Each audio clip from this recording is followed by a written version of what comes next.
আসসালামু আলাইকুম ওয়া রাহমাতুল্লাহ। আপনারা কি সবাই ভালো আছেন? আলহামদুলিল্লাহ। আমি প্রায় 14 বছর কারাগারে থাকার পর আজকে সকালে মুক্ত হলাম। আমি এখন মুক্ত, আমি এখন স্বাধীন। এটা স্বাধীন দেশে আমি স্বাধীন নাগরিক একজন। সম্মানিত ভাই ও বন্ধুগণ, যেহেতু আমরা রাস্তা বন্ধ করে এখানে সমাবেশ আয়োজন করেছি যাতে জনগণের কষ্ট না হয়, এবং আমি তোমাকে নির্দেশ দিয়েছেন খুবই সংক্ষিপ্ত কথা বলার জন্য, আমি শুধু কয়েকটি বিষয় আপনাদের সামনে কথা বলবো। আল্লাহ যদি তৌফিক দান করেন, যদি বেঁচে থাকি অবশ্যই আপনাদের সাথে বারবার দেখা হবে ইনশাআল্লাহ। আমি সর্বপ্রথম আমাদের মহামান্য আদালতকে ধন্যবাদ জানাইতে চাই। তারা ন্যায় বিচার প্রতিষ্ঠার একটা অগ্রণী ভূমিকা পালন করছেন। এতদিন ন্যায় বিচার ছিল না, আদালতকে ব্যবহার করা হয়েছে।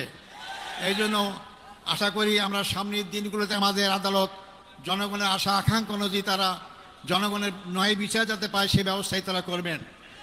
আমি ধন্যবাদ জানাতে চাই আমার মামলায় যে সমস্ত আইনজীবী নিয়োগ করা হয়েছিল, আমি যতদূর পত্রপত্রিকার মাধ্যমে জানতে পেরেছি, পড়তে পেরেছি, তো অত্যন্ত সাবলীল সুন্দর যুক্তি উপস্থাপন করার মাধ্যমে আমার মামলার অসারতা, দুর্বলতা সমস্ত কিছু প্রকাশ করতে পেরেছেন।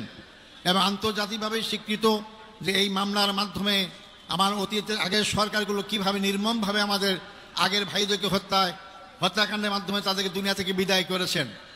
সম্মানিত ভাই বন্ধুগণ, আমি এরপর ধন্যবাদ জানাতে চাই যাদের কারণে আজকে মুক্ত হওয়ার সুযোগ পেয়েছি। সেই 36শে জুলাই অর্থাৎ 5ই আগস্টের মহাবিপ্লবী নায়কদের জন্য আমি ধন্যবাদ জানাতে চাই। তাদের অক্লান্ত পরিশ্রম, আন্দোলন, তাদের মাধ্যমে স্বৈরাচার ফ্যাসিস্ট সরকারের পতন হতে বাধ্য হয়েছিল। এবং সবচেয়ে আমি ধন্যবাদ জানাবো এই ক্ষেত্রে ছাত্র সমাজকে, যারা অতীতের অহংকার গর্বকে আবার প্রতিষ্ঠা করতে পেরেছেন।